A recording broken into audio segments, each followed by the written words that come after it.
அத்தியாயம் 3. அவனது அழுத்தமான பதிலை கேட்டு உள்ளுக்குள் அதிர்ந்து போனார் நீரஜ்.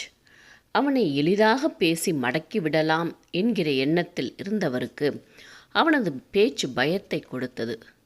நீரஜ் வீட்டு திருமணங்கள் எப்பொழுதும் தங்களின் குடும்பத் தொழிலை முன்னிறுத்தியே நிச்சயிக்கப்படும். தொழில்முறை ஒப்பந்தம் போன்றுதான் அவர்களுக்கு திருமணமும்.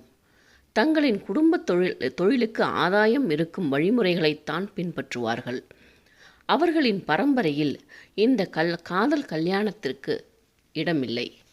மகனின் இந்த செயலால் குடும்பத்தில் பெரிய குழப்பம் உண்டாக வாய்ப்பிருப்பதை எண்ணி குழம்பிப் போனார். அடுத்து என்ன செய்வது என்று புரியவில்லை. மகனை எப்படி சமாதானப்படுத்தி இந்த விஷயத்தை கையாள்வது என்றும் புரியாமல் அமர்ந்திருந்தார். அவரையே பார்த்து கொண்டிருந்த சித்தார்த்திற்கு அவரின் மனநிலை நன்றாகவே புரிந்தது என்றாலும் எதற்காகவும் தனது காதலை விட்டு கொடுக்க தயாராக இல்லை. யார் எதிர்த்தாலும் வர்ஷினியை கைப்பிடித்தே தீருவேன் என்று உறுதியாக இருந்தான். தந்தையை கூர்ந்து பார்த்தவன், இதற்காகவா என்ன உடனே வரவழைச்சிங்க? நீ செய்கிற வேலையினால எத்தனை பிரச்சனைகள் வரும்னு தெரியுமா சித்து?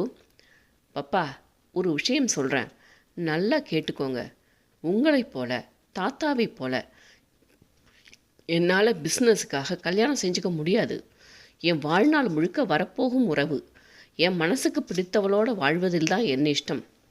சித்து, இது நடக்காத காரியம்.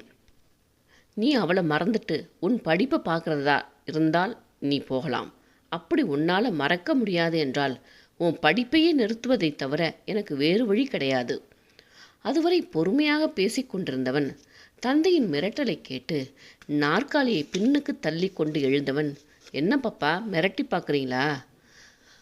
அந்நேரம் நீரஜின் அறை கதவை திறந்து கொண்டு இருவர் உள்ளே நுழைந்தனர். ஆஜானுபாகுவாக இருந்த இருவரை பார்த்ததுமே அவர்கள் யாரென்று புரிந்து போனது. தந்தையின் கையாட்களை பார்த்ததுமே கோபத்துடன், தைரியம் இருந்த மேலே கையை வச்சு பாருங்க என்றான்.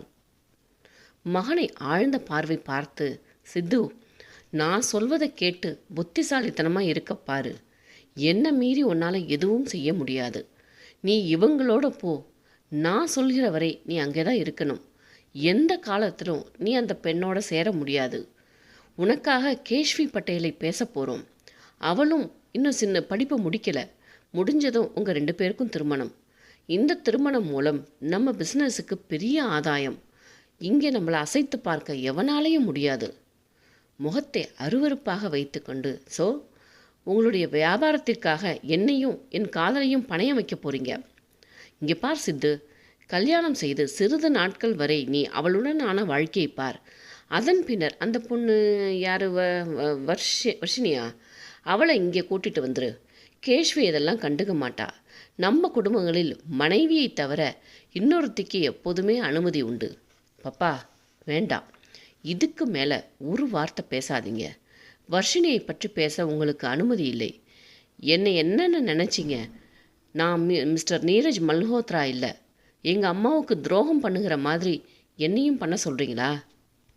குறுநகை தவிழ, மிடில் கிளாஸ் புத்தி உனக்குள்ளேயும் வர துவங்கியாச்சு சித்து. நீ பிஸ்னஸ் குடும்பத்தில் பிறந்தவன். அவளோட பழகிய சிறிது நாட்களுக்குள்ளாகவே உனக்குள்ள இப்படி ஒரு எண்ணம். வேண்டாம், நீ இவங்களோட போ, மற்றதை நான் பார்த்துக்கிறேன் என்று முடித்து விட்டார். அவனும் முடிவெடுத்து விட்டான்.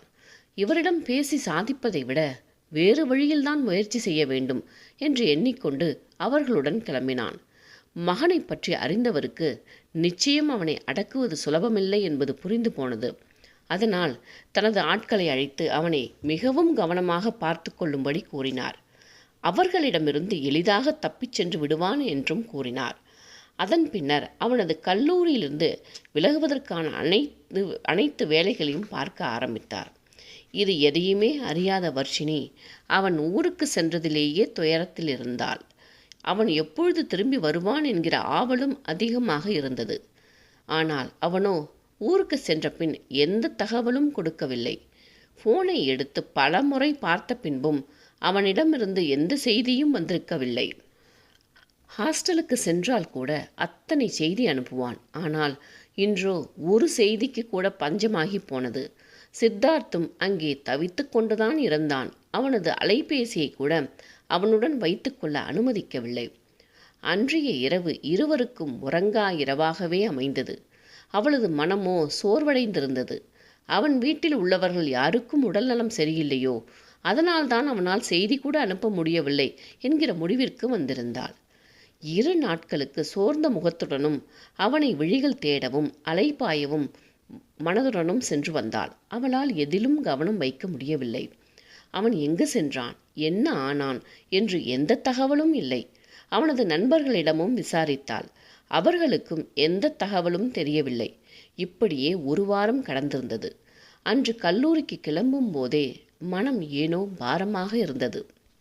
தேவேந்திரன் கூட அவளின் சோர்வைக் கண்டு விடுப்பு எடுக்குமாறு கூறினார். குடும்பத்தினர் அனைவரும் தனது மாற்றத்தை கவனிக்கிறார்கள் என்பதை உணர்ந்தவள் வலுக்கட்டாயமாக தன்னை மாற்றிக்கொண்டாள். வழக்கம் போல கல்லூரிக்கு சென்று கண்களாலேயே அவனை தேடி ஏமாந்து விட்டு வகுப்பிற்கு சென்று விட்டாள். முதல் வகுப்பு முடிந்து வெளியே வரும் நேரம் சித்தார்த்தின் நண்பர் கூட்டம் அவளை தேடி வந்தது. அவர்களை கண்டதும் அவனிடமிருந்து ஏதும் செய்தி வந்திருக்கிறது என்று எண்ணி வேகமாக சென்றாள்.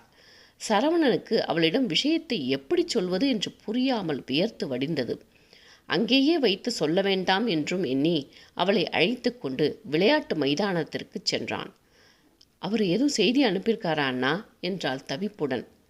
அவர்கள் ஒருவரின் முகத்தை ஒருவர் பார்த்து கொண்டு, இல்லம்மா, அது என்று இழுத்தான் சரவணன். அவனுடைய இந்த பதட்டம் அவளுக்கு எதையோ உணர்த்த சற்றே இறுகி போன குரலில், சொல்லுங்கண்ணா, என்ன விஷயம் என்றாள். ஒருவித நடுக்கத்துடன், சித்து இந்த காலேஜிலேருந்து போயாச்சுமா, அவன் ஃபேமிலியை சேர்ந்தவங்க எழுதி கொடுத்துட்டு போயிருக்காங்க என்று விட்டான். என்ன என்றவள் அதிர்ந்து அங்கிருந்த கல்லில் அப்படியே அமர்ந்து விட்டாள். அதிர்ச்சியிலிருந்து அவளை எப்படி சமாதானப்படுத்துவது என்று புரியாமல் பார்த்திருந்தனர் அவர்கள். கண்களில் கண்ணீருடன், என்ன பிரச்சனையினாலும் தெரியுமா, அவர் ஏன் வரல, நிச்சயம் எதுவோ இருக்கு என்றாள் தவிப்புடன். அவளின் நிலையைக் கண்டு பாவமாக உணர்ந்தவர்கள், ஏதாவது அவசரமாக இருக்கலாமா, ஆனால் நம்ம யாருக்கும் அவன் எந்த நியூஸும் கொடுக்கல, அதோடு அவன் குடும்பம் குஜராத்தில் பெரிய பணக்கார குடும்பம்மா என்றான் சரவணன். என்னன்னா சொல்கிறீங்க என்றால் உதடு கடித்து அழுகையை அடக்கியபடி. ஆமாம்மா, நீ தைரியமாயிரு, நிச்சயம் அவன் உன்னை ஏமாற்ற மாட்டான், அவனுக்கு ஏதோ பிரச்சனை இருக்கும். அவளால் பேசவும் முடியவில்லை. தொண்டை வறண்டு போனது. தன்னிடம் அப்படி காதலை சொல்லியவன் எங்கே சென்றான்? இந்த கல்லூரியை விட்டு சென்று விட்டான் என்றால் மொத்தமாக தன்னை விட்டு சென்று விட்டானா? ஏன் ஏமாற்றி செல்பவனின் கண்களில் அத்தனை காதல் பொங்கி வழியுமோ? ஐயோ, இதை எதிர்பார்க்கவில்லையே. பணக்காரன் என்று வேறு சொல்கிறார்கள், டைம் பாஸிற்கு தன்னை பயன்படுத்தி கொண்டானா என்று நெஞ்சம் பலவாறு யோசித்தது. உடலோ நடுங்க ஆரம்பித்திருந்தது. அவளது நிலையை உணர்ந்தவர்கள், வர்ஷினி, மனசை விட்டுடாத, நிச்சயமா அவன் உன்னை தேடி வருவான், தைரியமா இரு, கிளாஸுக்கு நேரமாச்சுமா என்று அவளை கிளப்பிவிட முயற்சி செய்தனர். அப்பொழுது அந்த பக்கம் வந்த லோகேஷ் அவளை இலக்காரமாக பார்த்து, என்ன வர்ஷினி, சேட்டு ஓடி போயிட்டான் போல, இதுக்கு தாண்டி உள்ளூர்காரனை நம்பணும் என்று கைகொட்டி சிரித்தான். அவன் சொன்னதும் அழுகை பொங்கி வெடிக்க முகம் மூடி அழத் தொடங்கினாள். அதை கண்டு சித்துவின் நண்பர்கள் அவனை அங்கிருந்து அப்புறப்படுத்தினர். அவளை என்ன சமாதானப்படுத்தியும் முடியாமல் அங்கேயே விட்டுவிட்டு தங்களின் கிளாஸிற்கு சென்றார்கள். எத்தனை நேரம் வெற்று மைதானத்தை வெறித்தபடி அமர்ந்திருந்தாலோ, மனமோ அவனுடன் கண்ட கனவுகளை எல்லாம் அசை போட்டபடி இருந்தது. கண்ணீர் அது பாட்டிற்கு கன்னங்களில் வழிந்தோடி கொண்டிருந்தது. மதியம் வரை அப்படியே இருந்தவள் அதற்கு மேலும் அங்கிருக்க முடியாமல் வீட்டிற்கு சென்று விடலாம் என்று எண்ணி தோழிகளிடம் சொல்லிவிட்டு கல்லூரியை விட்டு வெளியே வந்தாள். அழுது அழுது முகமும் கண்களும் சோர்ந்திருந்தது. தள்ளாடிய நடையுடன் பேருந்து நிலையத்திற்கு சென்றவளின் அருகே படகு போன்ற கார் ஒன்று வந்து நின்றது. அதிர்வுடன் அந்த காரை பார்த்துவிட்டு நகர இருந்தவளை காரின் கண்ணாடி இறக்கப்பட்டு அதிலிருந்த நபர் பேர் சொல்லி அழைக்கவும் திகைத்து நின்றாள். அவளை அருகே வரச் சொன்ன நபர் ஒரு சில விஷயங்களை கேட்கவும் அவளது கன்னங்களில் கண்ணீர்.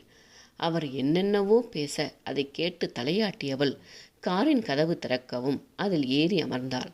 அவளை ஏற்றிக்கொண்டு அந்த கார் கல்லூரி வாசலை விட்டு நகர்ந்தது.